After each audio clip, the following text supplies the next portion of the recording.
Today is Wednesday, January the 7th of 2026. My name is Tom, and welcome to your ReadyCore Daily Brief. On today's episode, not every risk deserves equal attention. Learn how to focus on the ones that matter most to your family. We'll get there in just a second. Let's get you up to speed with the latest from the RISAT team and the Daily Sit Rep. This is your AmCon Daily Sit Rep for January the 7th, 2026. Up first today, a significant cybersecurity threat has been uncovered involving the Dark Spectre group. Over the past 7 years, this group infected more than 8.8 million users through malicious browser extensions across Chrome, Edge, and Firefox. This was a slow, deliberate, and highly organized operation that exploited the trust users place in browser extensions. Experts recommend reviewing and removing any unused or untrusted browser extensions to protect yourself from potential data theft. In health news, recent findings suggest that common over-the-counter pain relievers, particularly non-steroidal anti-inflammatory drugs or NSAIDs, may increase the risk of heart disease and stroke when used in higher doses and for extended periods. Those with pre-existing conditions such as high blood pressure, diabetes, or kidney problems, and individuals over 75 are especially at risk. Alternatives like acetaminophen and non-drug therapies such as physical therapy and heat or ice treatments are advised. Always consult your healthcare provider before starting or continuing any medication regimen. Turning to legal and consumer protection, property deed fraud is on the rise nationwide. This scam involves criminals fraudulently recording deeds or liens on properties without owners' knowledge, potentially resulting in unauthorized loans or sales.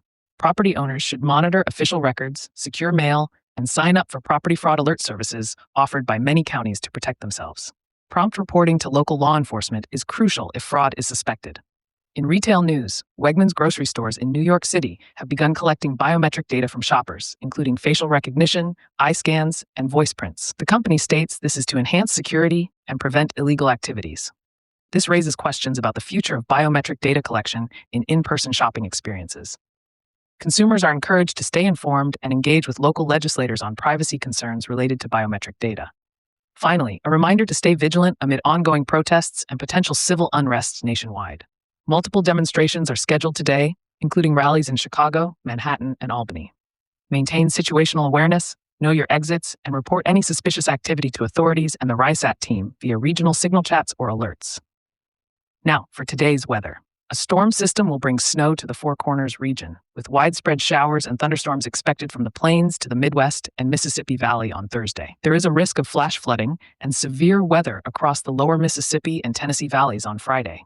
Heavy mountain snow will continue through Thursday in the Cascades and parts of the interior West.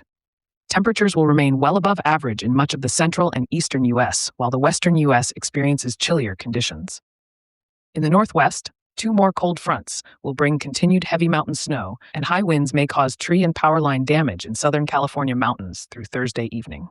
Looking ahead on the ReadyCore calendar, important upcoming events include the Broward County, Florida chapter meetup on January 13th in Sunrise, FL.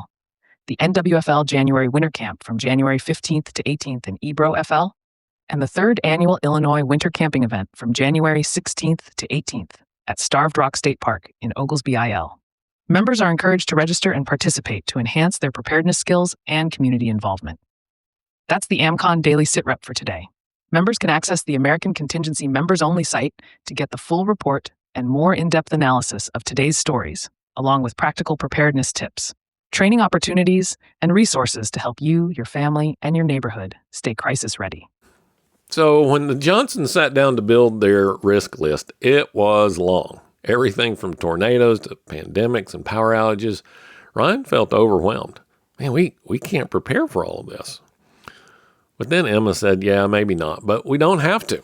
They grabbed a marker, drew 2 columns, and labeled them how likely and how bad. And then they started scoring each one. In 10 minutes, their focus shifted from fear to clarity. Preparedness isn't about predicting every crisis. It's about prioritizing the ones that are both likely and impactful. That's how you get smart about your time, your energy, and your money. Let's try this. List your 5 top events or disruptions, and then for each one, ask 2 questions. Number 1, how likely is this to happen in my area? And number 2, if it did happen, how severely would it affect my family's daily life? Right? That's how likely and how bad. Score each one of them from 1 to 5, where 1 is low and 5 is high, and then add up the scores. The highest total are your true priorities.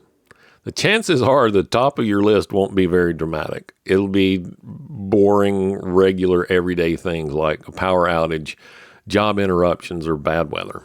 But actually, that's good news. It means you can take practical steps that build capability across multiple scenarios. By focusing where probability and impact intersect, you'll make meaningful progress instead of spreading yourself thin and just chasing the headlines.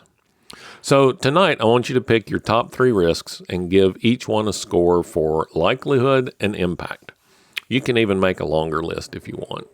Then commit to addressing the highest one first this month in January. That's how clarity turns into progress. All right, tomorrow we'll talk about connecting those risks to real solutions, how you bridge awareness into action by mapping risk to preparedness categories. As always, thanks for listening to your ReadyCore Daily Brief. If you're already a member, that's awesome. Check out today's resources on the members-only platform. And if you're not, AmericanContingency.com is the place to get started. I'm Tom Rigsby. Stay alert, stay ready, and we'll talk again tomorrow.